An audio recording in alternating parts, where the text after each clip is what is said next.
My name is Christopher Collins, and I want to welcome you to the 2025 Columbia University School of Professional Studies American Language Program Winter Conference.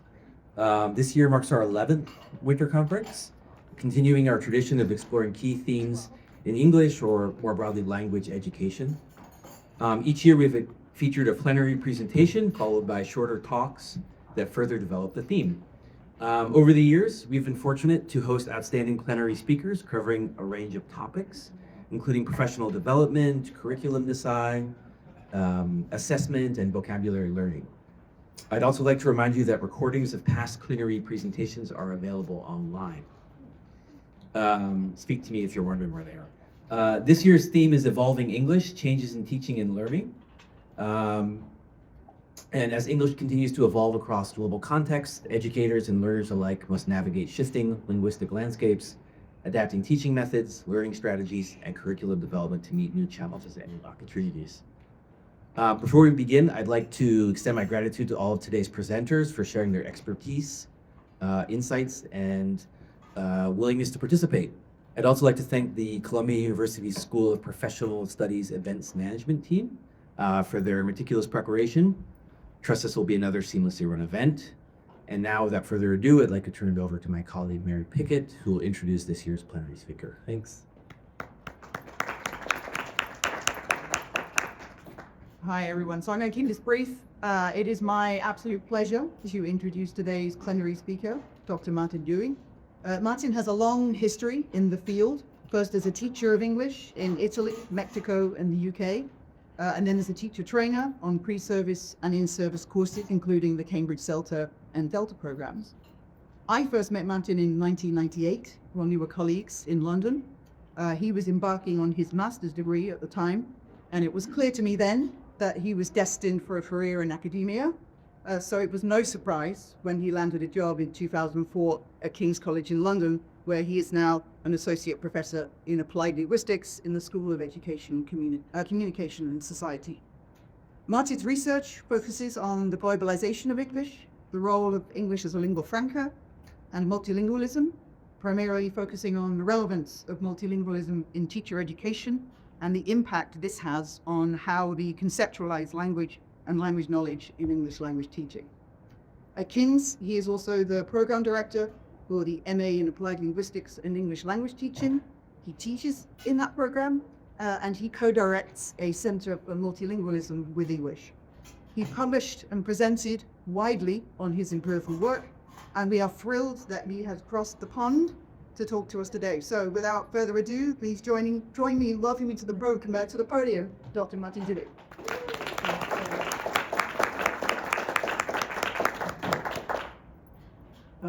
Thank you very much. Oh, excuse me. Thank you, Mary, for your introduction. Yeah, 1998, what, 27 years.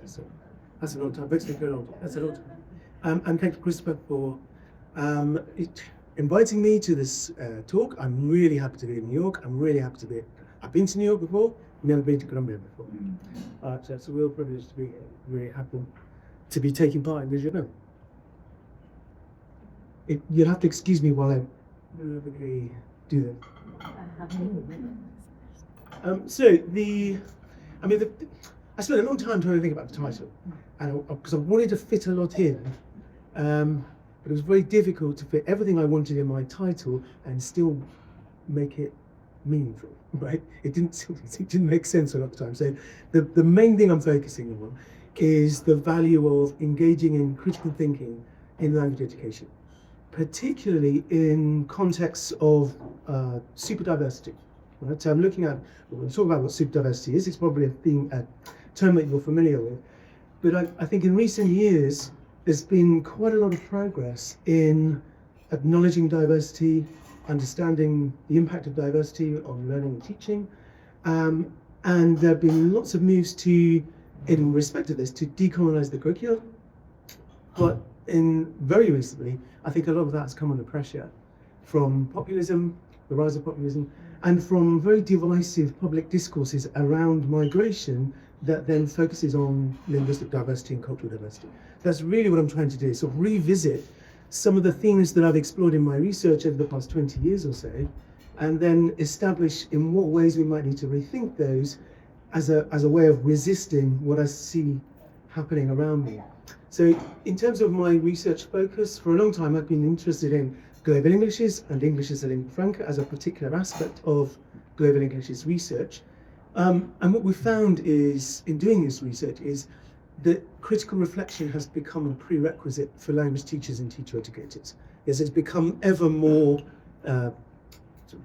prescient that we think about our pedagogy from a critical perspective. So my work focuses on trying to generate greater understanding of linguistic and cultural diversity in educational settings, questioning the normativity that underpins language practices in English language teaching and teacher education. And that for me has been the main focus of my critical thinking, has been on to what extent current thinking, current practices are normative in their approach. I've been especially interested in exploring the concept of emergent language and multilingual repertoires, again from a critical perspective. So emergent language is a term that's been used, I don't know if it's a term that's widely used here in the UK. In UK teacher education or language teacher education, it's been used quite a lot to talk about those moments in the classroom that are unplanned and that teachers may not predict. It's the kind of language that students are using in their output that might not necessarily be anticipated or accounted for. Okay, so it's focusing on what do teachers do with emergent language, and I think what teachers have tended to do with emergent language is adopt a very corrective stance to it, and the focus on emergent language has been, as I say, very norm-oriented. It has been about noticing errors and correcting errors, and that's what I want to question.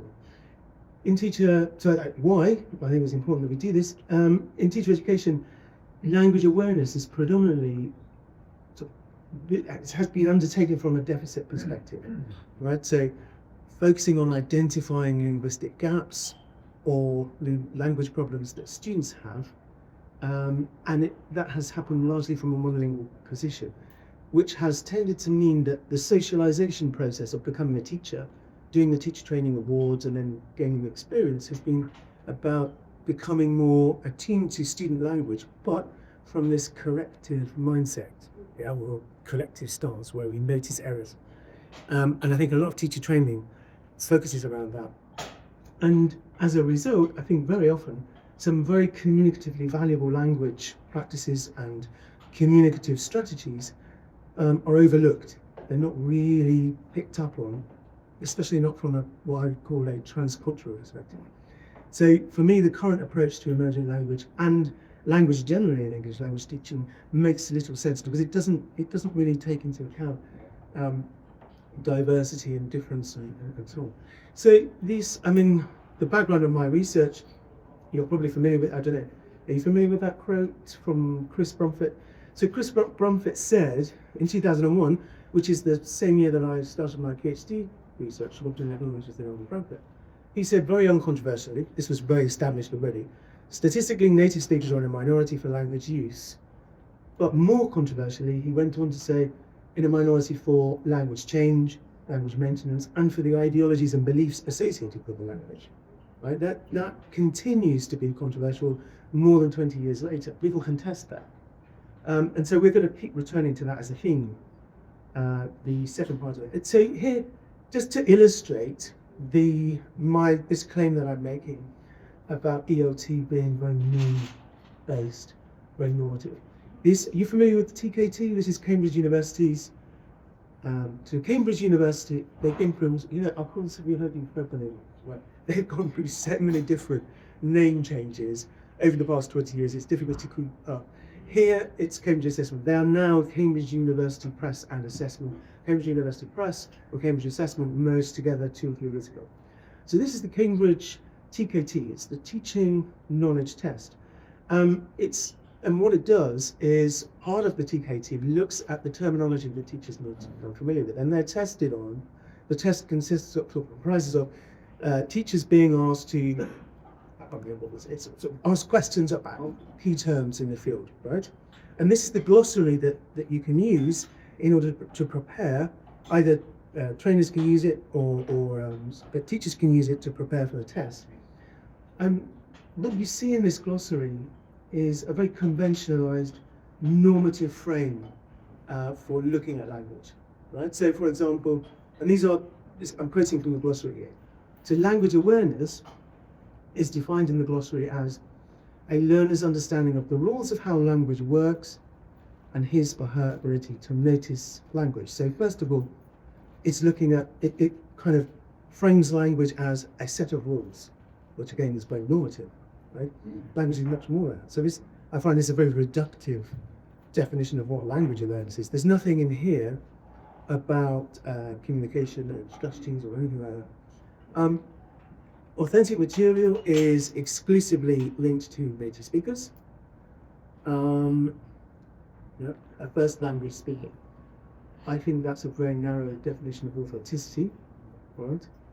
And then in terms like reformulation and reformulate as a verb, this is described as when a teacher corrects what a learner has said by repeating a sentence correctly.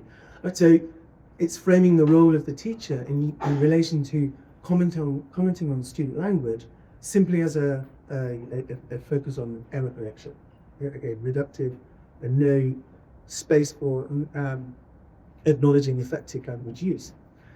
What you don't see in the glossary are lots of terms that have become really prominent in the discussion, the debate in the literature about global Englishes and English as a lingua franca. So the term accommodation or accommodate, those terms don't appear. There's nothing on bilingualism or multilingualism, nothing on code switching or translanguaging, nothing on communicative strategy, and so on. Okay, so what I think these are really important terms for language teachers to be aware of, but they don't appear anywhere in that glossary. Culture appears, but only in relation to the concept of a target language culture. So again, a very reductive version of culture, and not culture as practice. That's not represented at all. So what I think, so this is my way of saying we really need to think critically about the way language and knowledge about language are framed in ELT. And you see this is a short extract. I've got a couple of these, right? So this is a short extract from a focus group that I recorded with a group of teacher trainers in London.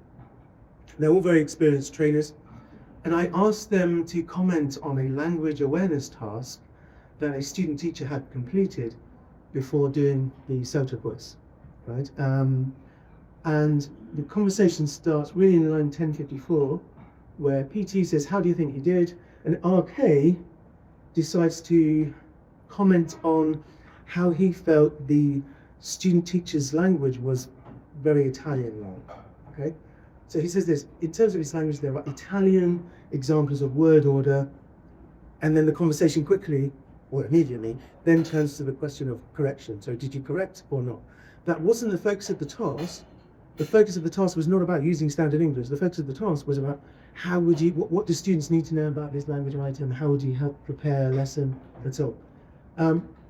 So they very quickly orient to the level of correctness from their perspective in the student teacher's language use, and whether or not that person would be accepted on the course.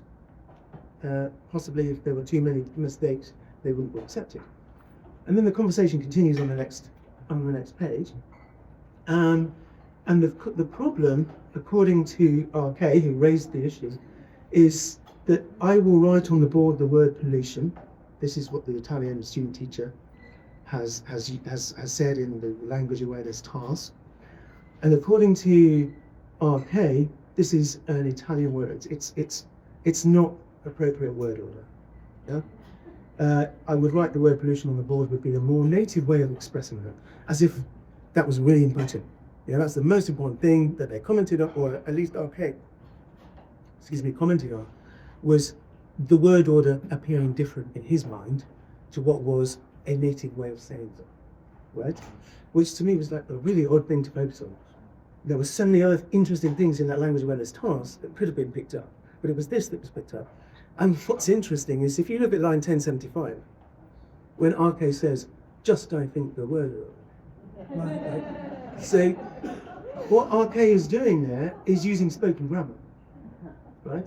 But what RK is not doing is allowing the student teacher to use spoken grammar, okay? Or any kind of grammar that RK judges to be not native-like. So this is relatively recently. This was a recording I did about 5 years ago with very experienced teacher trainers. So we need to think critically.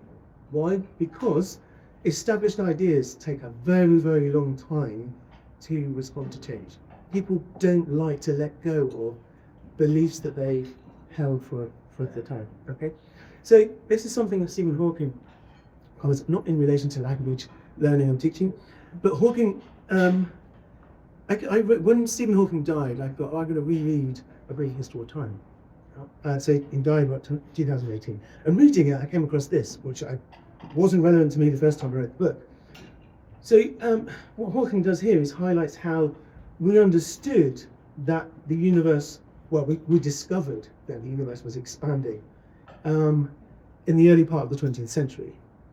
What Hawking says is actually we had the evidence to know that the universe was expanding several hundred years before with Newton, but it took 400 years to change our thinking away from this notion of a static universe. You know? So hopefully it won't take 400 years for people to stop thinking about language in relation to native speaker norms. But I don't know, I've been doing it for 20 years and we haven't got very far yet necessarily. Also added to this is that what's really problematic is, people have ideas that they become really socialized into thinking are norm, or the norm, or established good practice. On top of that, we have perception bias and unconscious bias, and also prestige. Part of that perception bias is prestige bias. So prestige here is the idea that an emergent product, so this is an emergent product of psychological adaptations that evolve to improve the quality of information. So we are hardwired to learn from example, and we want a model and we want an example to learn from. So prestige is a really important concept in learning. The problem in English language teaching is we have continued to assign prestige to a very particular kind of English, even if that kind of English is not learned. And so it's prestige has gone beyond the original purpose for which it was determined. Okay, so that's really important. That perceptions of status and prestige are central to the development of human cultural capacity. If you're interested in this, there's some really fascinating studies on the impact of prestige bias in the way you learn. In terms of perception bias, there are all sorts of different perception biases. Okay, contrast effect, halo effect, primacy effect, and so on. I think the most important of these in relation to language learning and teaching is probably contrast effect, in the way that we have become accustomed to looking at student language by contrasting it to a monolingual native speaker of the language. So we contrast so they get the deficit perspective. The primacy effect is very similar to the concept of prestige bias. So we give primacy to things that we learn first, and we hold on to those. And we have a very selective perception. Let me just write some notes in case I forget to some really important aspect of that. Just check my notes. So contrast effect, primacy effect, yeah. Or projection, that's important. So this is the tendency to assume that others share our thinking patterns, attitudes, and beliefs. Yeah. That is really important, I think, from the way we do learning and teaching. And we have selective perception. So we tend to ignore information around us and shift attention to what our mind tells us to, very often we'll draw on preconceived for its expectations, past experiences, and values when we do this. And I think that really shapes the way people think about knowledge and learning. Okay. Right. Going back to prestige bias there. All right. So prestigious individuals, anyone that's assigned prestige, is perceived as highly competent, influential, memorable, and so on, preferentially imitated. In language teaching, this manifests itself as the native speaker, and is problematic. So, in order to counteract all of that, I've been researching for the last 10 years or so teacher knowledge about language and the notion of teacher language awareness. And here I'm going to quote briefly from a case study involving a person that we call in the study Neelam, that's a pseudonym. And Neelam is a Marathi speaker. So Marathi is her, she defines that as her L1 or her mother tongue. And she says, I learned, this is from a narrative inquiry study, right, where we asked participants in the study to give us their language biographies and then talk about what that means in relation to their teacher, their sort of professional development and their current role as teachers. So everyone in the study is an English language teacher with English as a second or additional language. And so she says this, I would also say that English is a dominant language. I have been educated in an English medium school and I'm more proficient in English than any other language I know. She also speaks Gujarati, Hindi, German. She has a CELTA and a PGCE with ESOL specialism. At the time of the study, she had been teaching for 8 years in an ESOL context in London. So the highlighting on the map shows where Marathi speakers can be found in India. So as part of this study, we gave people a questionnaire survey, and we asked them about their perspective on language in the classroom. And we had statements about language teaching practices that were designed to reflect a conventional view on language, and statements that were designed to reflect a more progressive or sociolinguistically informed classroom perspective. That's how we framed it in the study, was that this was a sociolinguistically informed perspective, all right? And these are the responses of Neelam in that questionnaire study. Right, so 0 is strongly disagree with the statement, 5 is strongly agree. So she disagreed with all of the conventional perspectives. They weren't presented in this order, obviously, they were randomized. So that, for example, it is important for learners to use correct language forms when speaking English. Strongly disagree. Right? So she's aligning with what I call a post-normative way of thinking about language. Teachers should correct learners' errors in class. Disagree. English language and so on. Right?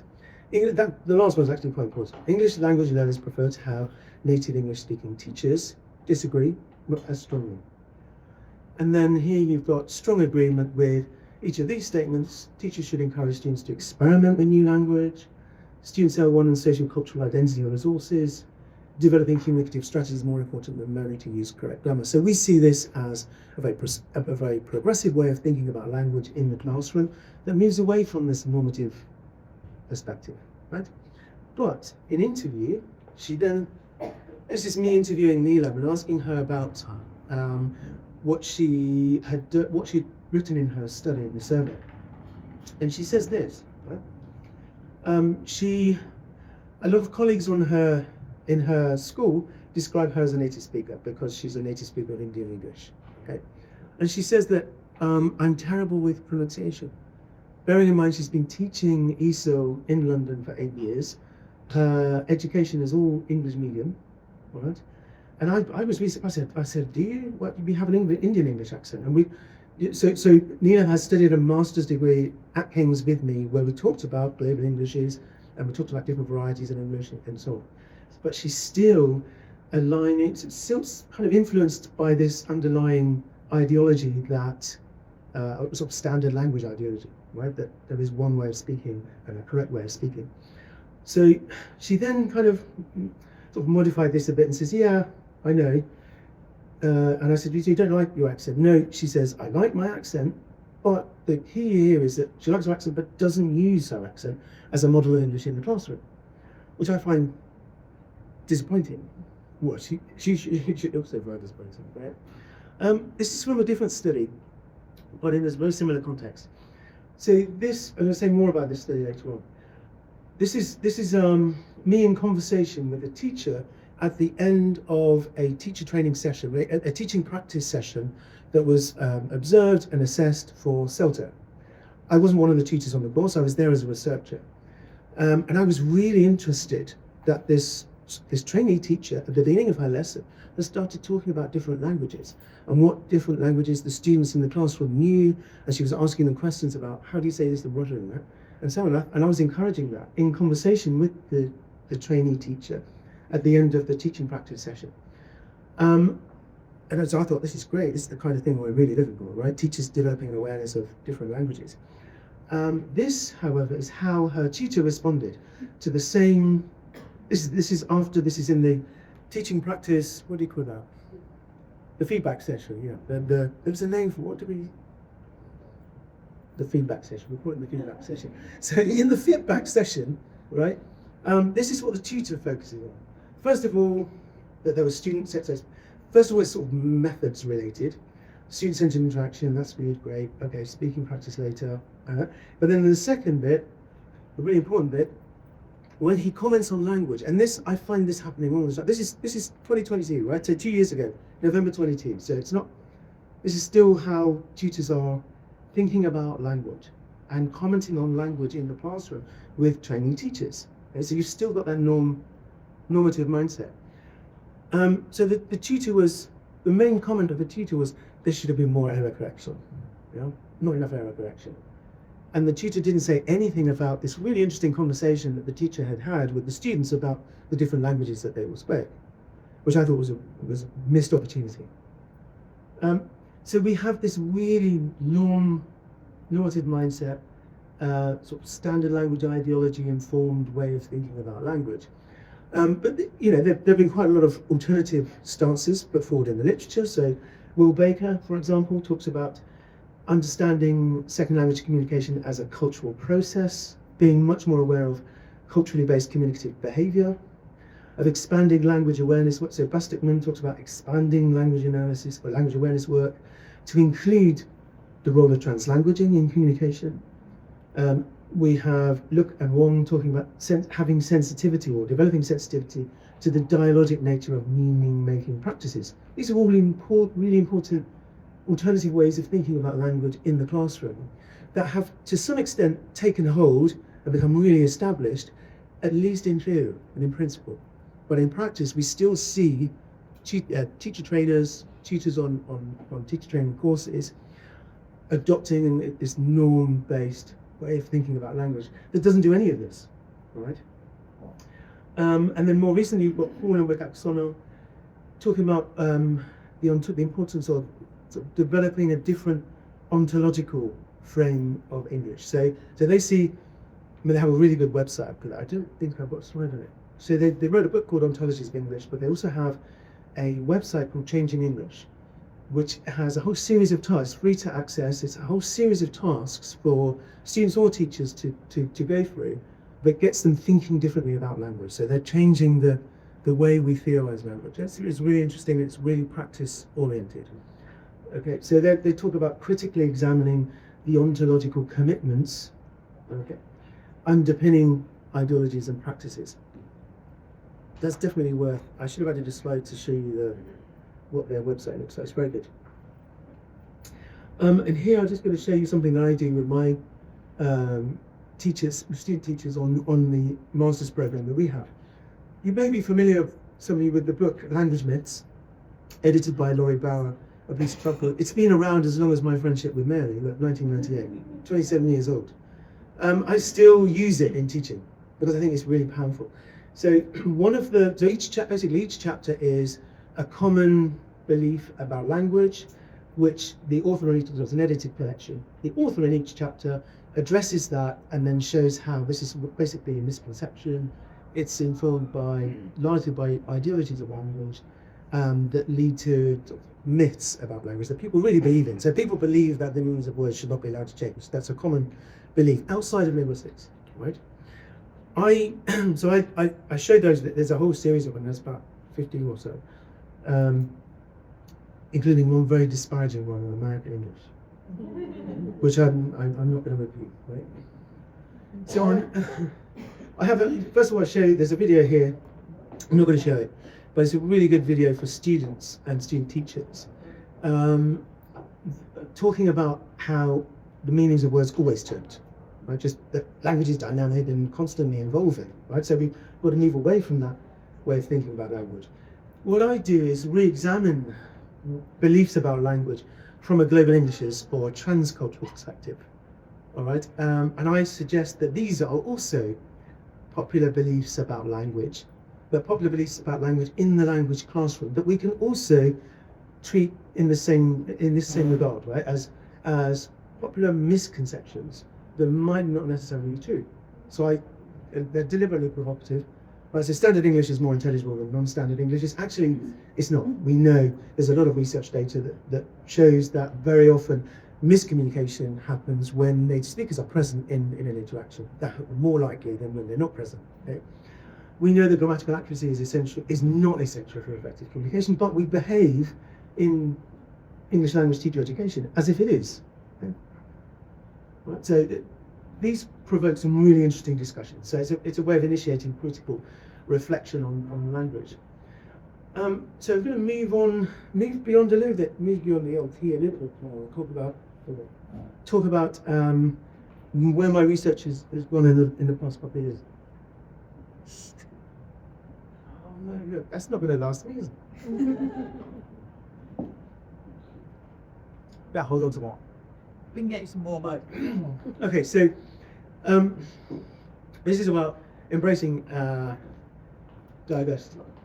Okay, so I started my research life, if you like, looking at English as lingua franca, okay, or ALP. And recently, the past 2.5 years, I've been involved in setting up the Centre for Multilingualism with English. So MWE is multilingualism with English. It doesn't have an easy acronym. English is a lingua franca, ALP, that's very easy to say, although it does get ridiculed because of associations with elves. But we don't really pronounce this as an acronym yet. I suggested to my co-directors of this centre that we should just call it MWA and have a kiss as our logo, but they didn't like that. So this is really where my research has moved. So it's moving away from looking at English, right, and moving more towards exploring experiences and perceptions of teachers in terms of their professional understanding and their language awareness. And again, promoting critical awareness of language, but in relation to policy, society, and cultural practices. So extending it out further to look at the sort of wider context. And it's about works about developing and supporting teachers' engagement with theory and practice, and facilitating a more integrated curriculum response to diversity and multilingualism. Yeah, so integrating multilingualism and diversity more into the curriculum, which I think is really important in the current context. Yeah, so we have what we've seen in the past, since 2016, right, with in the UK Brexit, in the US with Trump, and all over Europe we've seen the rise of populism. So we've got far-right party in government in Italy, we've got far-right parties doing really well all over Europe. In Madrid, 2 or 3 weeks ago, there was a rally of far-right leaders meeting together to talk about how they can develop a pan-European right-wing movement. That kind of thing is really worrying. Yeah? So what we have with this rise of populism and protectionism is a situation where complexity is not tolerated. Yeah? And what I've been doing in my research in the last 10 years or so is looking at diversity and complexity and trying to understand all of the cultural differences and so on. Yeah. But now we're working in an environment where that's not tolerated at all. So it's quite a hostile environment with public opinion manipulated against migration and as a consequence manipulated against non-elite multilingualism. So there are types of multilingualism that are tolerated and accepted, and I'll illustrate that in a minute. But a lot of multilingualism is not understood or accepted. Okay, I'm looking at this in the context of super diversity. Is this a term that you're familiar with? Okay, right. Oh right. Okay. Well, I'll play this. You do it. One minute. You're going to do it more quickly than one. Okay. So if we can get to, because you had it. Yeah. I'm going to play a really short clip of Stephen Vertomek, who coined the term super diversity some years ago. So he's a sociologist or social anthropologist. Brilliant. Right. And this is his term. I'm going to play. I'll play just the first minute and a half or so, where he defines what he means by superdiversity. I want to do this because it's a term that has become really important in the way we discuss language in sociolinguistics. So I'm sure a lot of you are familiar with this word. My main interests at present are about processes of diversification in broad sense, and how the public understands diversification of societies. We're particularly interested in migration-driven diversification. We recognize that societies are diversifying anyways in terms of things like more and more identities, lifestyles, and family formations, political groups, reclusterings, and so forth. But my main concern right now is about migration-driven diversification. Right now, across the world, we're seeing a sea change in migration patterns. We're seeing more people from more places moving to more places. So that means more language diversity, religious diversity, ethnic diversity. People are moving under different migration channels and under more complex legal statuses and so forth, different gender patterns and so forth. And all of these together, we talk about the rise of new conditions of super diversity, the way all of these sorts of variables fit together. We use a number of... Sorry. Right, I'm not great, especially if it's not a night I've been asked, is that? It was Mary that introduced me to what they've got about me. Really? Early eyeball doctor. Okay, so right, so he's talking about diversity, and diversification, but especially from sort of the perspective of migration.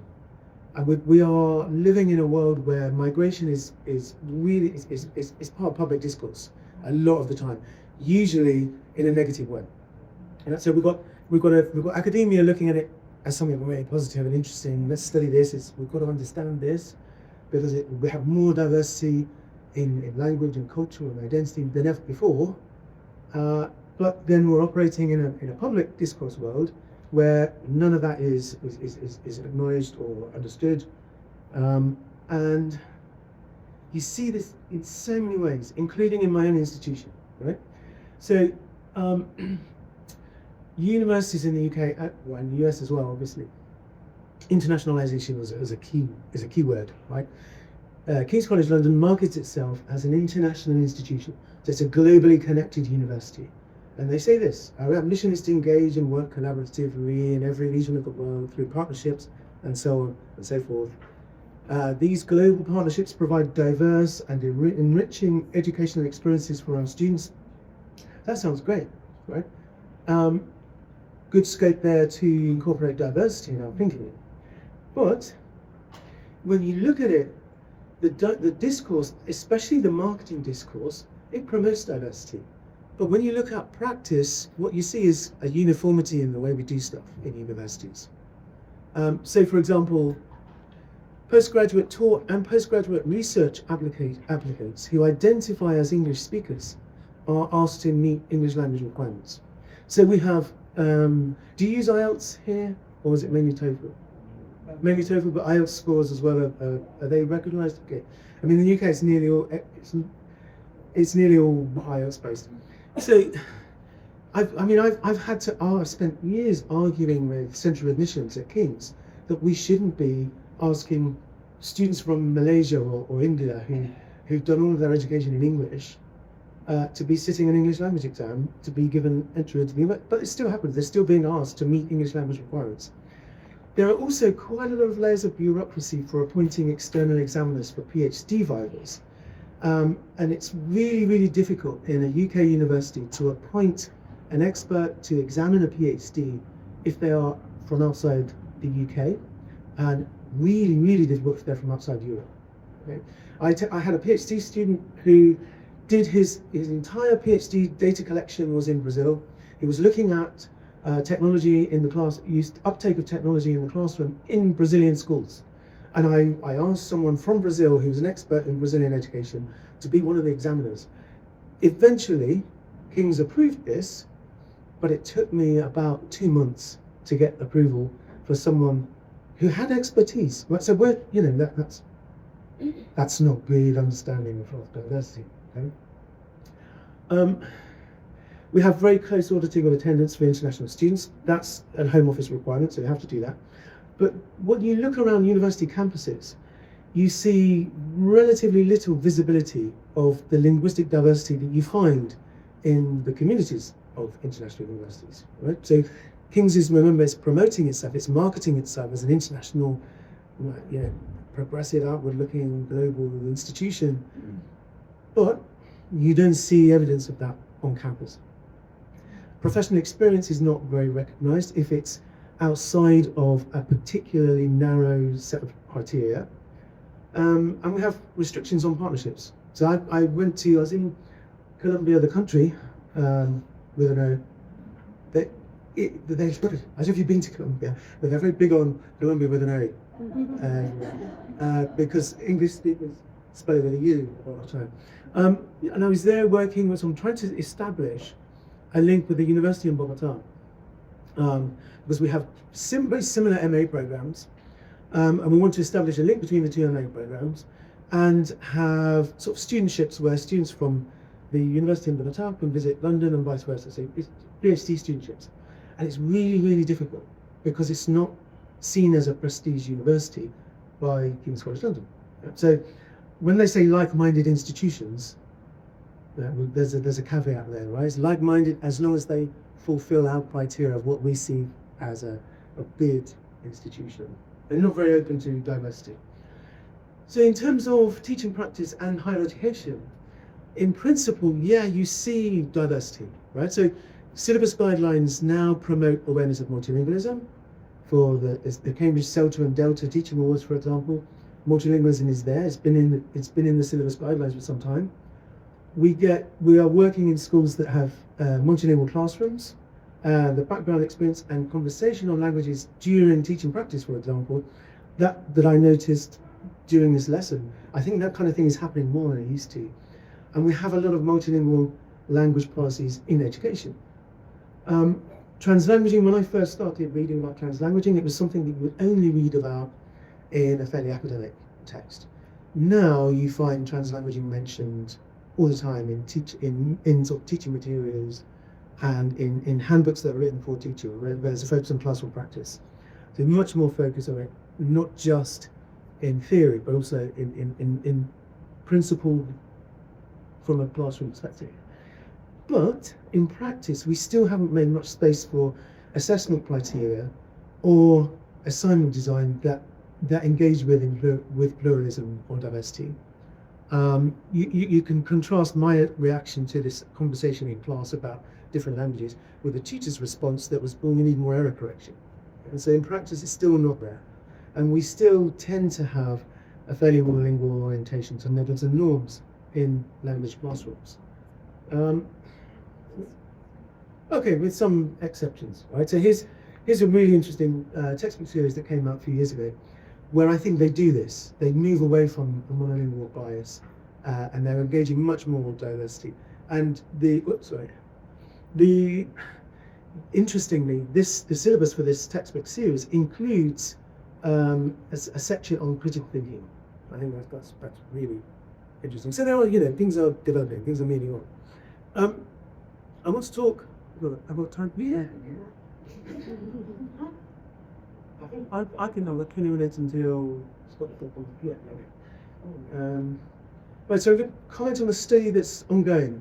That I started together with Yasmin Bayat, who is from Boğaziçi University in Istanbul. We've been working together for about 10 years now, and we're working on a project that looks at pre-sessional and in-sessional programs in UK universities and Turkish universities. And the focus is exploring practices in these different university settings. I'm not involved in the US and Australia part of it. Yasmin is. And really we're focusing on the increasing multilingualism of these spaces. So going back to what Stephen Bertebek's saying about superdiversity. And so that's what we're doing. It's focusing on the increasing multilingualism of these spaces, extending the focus of my research beyond non-Anglophone settings. So we're seeing the UK essentially as an EMI setting because it's so internationalised The student cohort is very international. So it's looking at how do academic tutors for language support and subject specialists approach their discipline and subject knowledge from a learning perspective in light of the multilingual environment that they find themselves in. So that's the focus of what we're doing. So internationalization, big theme, as I've already said. So as of 2023, there were 600,000 international students in the UK. The government target set in 2019 was 600,000 students, but we were meant to reach that by 2030. So we surpassed it 2 years ago already. That's data from the Office for National Statistics in the UK. At King's, we have a very high percentage of international students, so 53% of the student cohort, we have 32,000 students, 53% of those are international students. Okay, this is based on World University Rankings data from 2024. So that's our research setting. We started out, see, these are people we're doing research with, and we started out saying that these were our research participants. And we thought, we're gonna embrace our decolonizing curriculum and extend that to decolonizing our research practices. So instead of thinking of these people as research participants, we see them as members of our team. So they are partners in this research project. All of them work for King's Foundations, where they do the pre-sessional and in-sessional programs. I'm going to show you some data from Saul. You can't see the names, that's good. The text's all gone through. So the first picture is that you see there is Saul, and he is the King's International Foundation coordinator. So he's in charge of King's Foundation program, right? And we interviewed Saul a couple of times, and we've observed classes of, at least 3 classes of all of those tutors, right? But I'm just going to quote a bit from what Saul was talking about. So the things that emerged in conversation with Saul before the start of the foundation program in September, this is back in July last year, things that emerged in that conversation were the need for cultural sensitivity in a multinational classroom, that the tutors were finding this really challenging, and it was something that they were having to really change their practices on. That there was some concern over decolonizing curricula and pedagogy. So talks about this as being important. He also mentions critical thinking, using translanguaging, and not really the focus of my talk here, but something that's become really important in our study is the lack of interaction between faculties and departments. I don't know if that's an issue here, but in the UK, we don't communicate very well from one department to another. So what you have is students arriving at King's, are doing a pre-sessional so that they can get their IELTS grade that they need before they start university. They can develop their academic writing skills and so on. And they're doing that centrally, regardless of what subject they're going to, or discipline area they're going to study in. And then when they go on to do their degree, the people teaching them don't have any contact with King's Foundations who have supported them in academic writing. So they don't know what they've studied or what they haven't studied. They don't know what kind of development's taken place. The people in King's Foundations try to reach out to the subject specialists in different faculties saying, right, what can you do for your students? Students who are going to start your programs, what kind of things would it know how to communicate upon it? Practical and natural. So this is in conversation with Saul. These are the links back.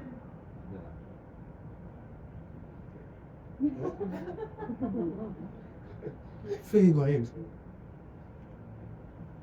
Okay, so this is something that Saul raises as an issue, right? In relation to cultural diversity, he talks about the need to decolonize the curriculum, and he's very open about this, and he admits that it was his curriculum that they were having to decolonize. That he wrote this. This is something that he wrote several years back when he was first coordinating with the foundation program. And he says, I'm fully on board with that. We need to decolonize curricula where we can. It's a direction rather than a destination, and we're definitely doing it. So it's in progress, it's happening. They are decolonizing the curriculum and they're decolonizing the pedagogy. And in the next slide, he gives an example of this in relation to a group of students studying on the liberal arts strand of the foundation program. So the students who are going to go on to do degrees in arts and humanities. And he says this. Right.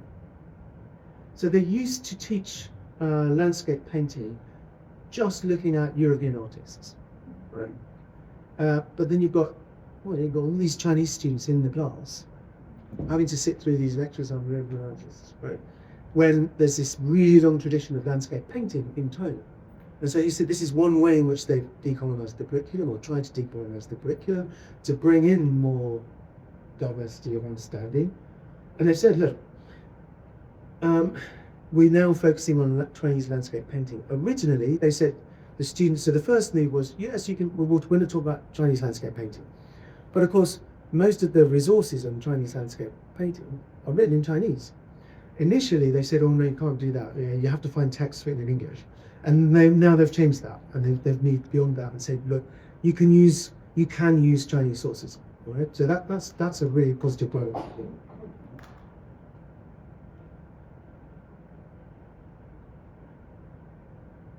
Okay, but right, so we've got these positive developments, right? And it's really we're seeing it all the time. That in the classroom, teachers, tutors, academics, they are sort of developing much more awareness of the need to decolonize the curriculum to make it more relevant to people from different backgrounds. There's much more awareness of linguistic and cultural diversity. But is it under threat? I think so. And here's an example of that divisive public discourse I was mentioning. Okay, this is very recent. This is from last week. So, London Underground, not recently, in 2022, so 3 years ago, they refurbished Whitechapel Station, which is in the east of London. And because there's a large Bangladeshi community, they decided to have dual language signage all throughout the station. So you've got Whitechapel, and then underneath it in Bengali or Bangla, you've got the name Whitechapel, and at the entrance to the station, you can see it, and it says "Welcome to Whitechapel Station" in English, and underneath it in Bengali. Okay, these are not new signs. They were put up 3 years ago. However, since then, we've had a general election in the UK where the Reform Party won seats in Parliament for this time. I don't know if you know about the Reform Party. You've probably heard of Nigel Farage, or Farage, or I don't know how it goes. Nigel, what's his face? Let's not say his name too much. All right, and so a Reform Party MP who was elected in our election last summer, he posted on I think he probably posted on X, formerly Twitter. Well, when did we stop saying formerly Twitter? I don't know. People always say that, I don't know if you do that here, but in the UK people always say formerly Twitter. Right, so this here you've got this is still definitely Twitter. This is 2022. No, this is where it's there. So in 2022, you got this was praised. This was welcome, right? People say, "Oh, this is great. We are opening up and we're welcoming and we are acknowledging the contribution to our community of people in and so on. People, Bengali culture and the people." But then the Reform MP for Great Yarmouth is in Norfolk, which is where I grew up. It's a very rural part of the country, so it's not London, right? So it's not especially diverse culturally and linguistically. So you've got someone from a part of the country that's not very diverse culturally commenting on a sign in the London Underground station where the local people thought this was great, this is really good. And he says this is London, the station name should be in English and English only. Yeah.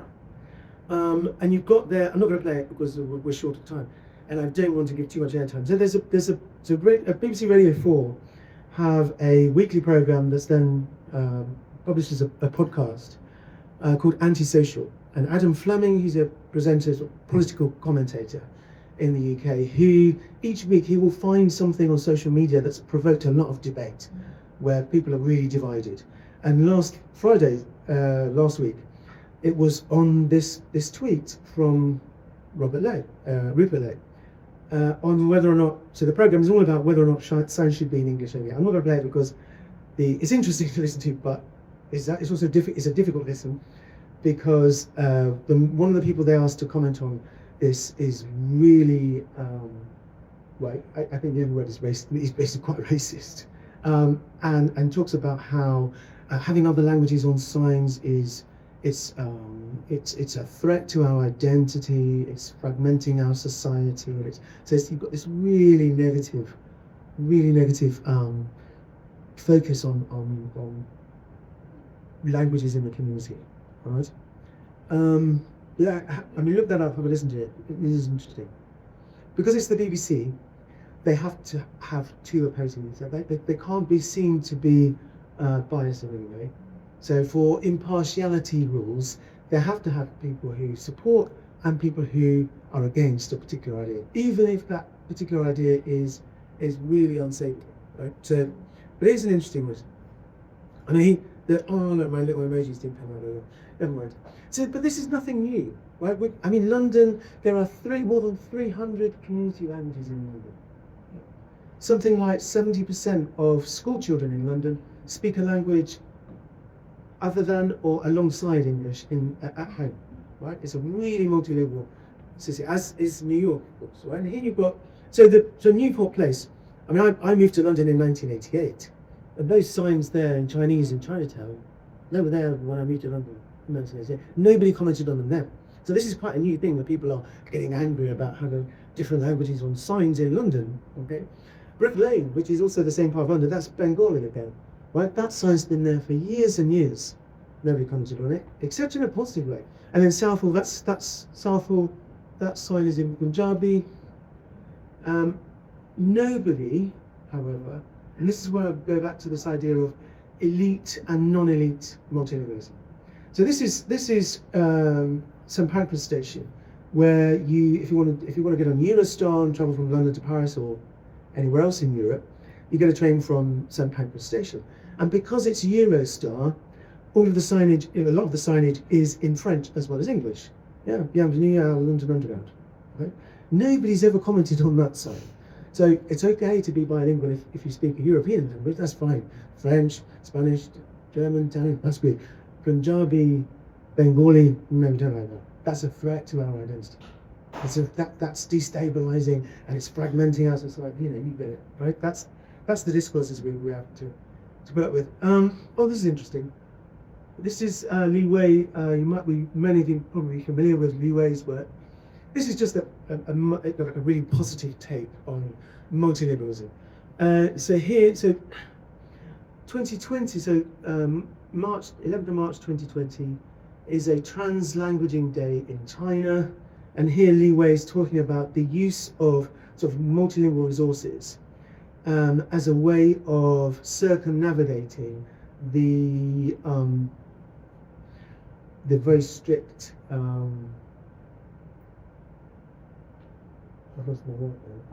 censorship. That's the very strict censorship of Chinese media. Okay, good, thank you.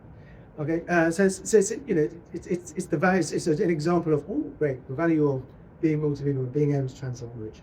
The final point I wanted to make is how all this public discourse and populism. That I think is something we need to be really mindful of in our discussion, development, our research regarding multilingualism and diversity. The other is digital technologies and AI, and I think AI poses a potential threat to linguistic diversity. And this is from a very recent article. It's not out. It's about to be published in the Journal of English's Lingua Franca. So Tedesco et al. Here are talking about digital software that's designed to help people with their writing. Okay? So AI-assisted proofreading tools. They're talking about Grammarly. Are not neutral. Right? So they introduce implicit normative pressures. So we're going back to normativity again because of AI. Evaluation metrics such as Grammarly's performance score may favour native-like textual conventions and so on. All right. If we've got time, I'll play that clip. I'll come back to it. If you don't know this, it's definitely worth listening to. So this is not serious. This is quite funny. Representation of AI not being able to recognise diversity. Okay, we may come back to it. In a recent study, so this is colleagues of mine at King's, Ursula Wingate and Chris Tribble, they conducted a study last year looking at the value of AI for international students, and they found that AI can help second language students overcome language related inequities. So kind of for them it leveled the playing field a bit more, and it can promote use of their full linguistic repertoire, allowing more time for creativity, and they found that it had largely a positive impact on academic writing. However, there were ongoing concerns about student autonomy and academic integrity. There was insecurity, and this is still ongoing, among students and academic staff about the university policy regarding the use of AI, because we still don't know where we still don't know what the policy is. There's really a lack of guidance and support. Added to that, from the Centre for Multilingualism with English, the multilingualism with English that I was talking about, we're really concerned about this, but in a different, not just in terms of academic terrorism. We're concerned in relation to linguistic diversity, because the large language models that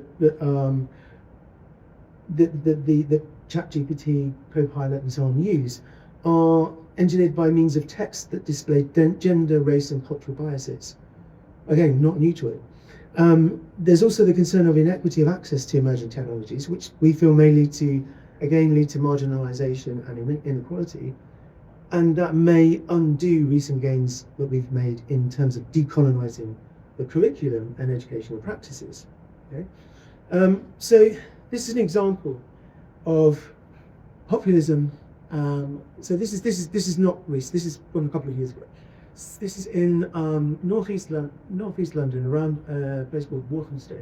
Somebody had, being very unhappy that they were living in if you're unhappy in middle way, they're living in a multilingual environment, right? So somebody had spray painted on fence, speak English. What local people did was this. They responded in this really, I think, this really interesting way. Right? They turned it into a really positive message.